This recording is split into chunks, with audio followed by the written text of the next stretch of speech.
Thiruvananthapuram SCT ആശുപത്രിയിലെ വൈദ്യുത പ്രതിസന്ധിയിൽ ഉത്തരവാദിത്വത്തിൽ നിന്ന് ഒഴിഞ്ഞ വകുപ്പുകൾ. തങ്ങളുടെ ഭാഗത്ത് വീഴ്ചയുണ്ടായിട്ടില്ലെന്ന് ആരോഗ്യ വകുപ്പും KSEBയും പറഞ്ഞു. വൈദ്യുതി തകരാറിലാകും എന്നറിഞ്ഞിട്ടും ബദൽ സംവിധാനം ഒരുക്കുന്നതിൽ ഇലക്ട്രിക് വിഭാഗത്തിന് വീഴ്ചയുണ്ടായെന്നാണ് പ്രാഥമിക വിലയിരുത്തൽ. ഇലക്ട്രിക് റൂമിൽ ഉപകരണങ്ങൾ ക്ലാവ് പിടിച്ച നിലയിലുള്ള ദൃശ്യങ്ങൾ പുറത്തുവന്നു.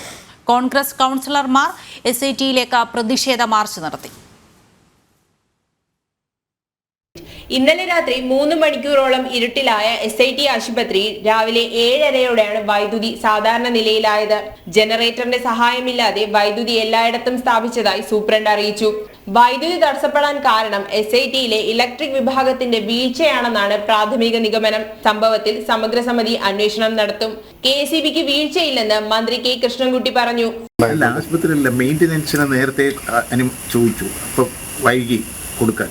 നമുക്ക് മഴക്കാലത്തിന് മുമ്പുള്ളൊരു മെയിൻ്റനൻസ് വരുമല്ലോ, അതിനുള്ള സമയം കൊടുത്തപ്പോൾ അവർക്ക് സമയം കിട്ടിയില്ല. അവർക്ക് ആശുപത്രി അതിൽ കുറ്റമല്ല, അവരുടെ പ്രശ്നങ്ങളുമുണ്ട്. അത് അവസാനമാണ് ഇന്നലെയാണ് തന്നപ്പോൾ 3 മണിക്കൂർ ഒരു വർക്ക് ചെയ്യുമ്പോഴാണ് ഈ തകരാറ് വന്നത്. വീഴ്ചയാവുന്നില്ല, അത് അന്വേഷിക്കാൻ വേണ്ടി നമ്മൾ റിപ്പോർട്ട് ചോദിച്ചിട്ടുണ്ട്. ഞാനിപ്പോൾ അത് വീഴ്ചയാകുന്ന ഒരു ഏതെങ്കിലും ഡിപ്പാർട്ട്മെൻറ്റിനെ കുറ്റപ്പെടുത്തല്ല. ഇലക്ട്രിക് റൂമിൽ ഉപകരണങ്ങൾ ക്ലാവ് പിടിച്ച നിലയിലാണ്. കൃത്യമായ അറ്റകുറ്റപ്പണി നടത്താത്തതും വൈദ്യുതി തടസ്സത്തിന് കാരണമായെന്നും ആരോഗ്യവകുപ്പ് വിലയിരുത്തുന്നു. വീഴ്ചയില്ലെന്ന് ആരോഗ്യവകുപ്പും ആവർത്തിക്കുമ്പോൾ അന്വേഷണ റിപ്പോർട്ടിന്റെ അടിസ്ഥാനത്തിൽ നടപടിയെടുക്കാനാണ് തീരുമാനം. SITയിലേക്ക് കോൺഗ്രസ് കൗൺസിലർമാർ പ്രതിഷേധ മാർച്ച് നടത്തി.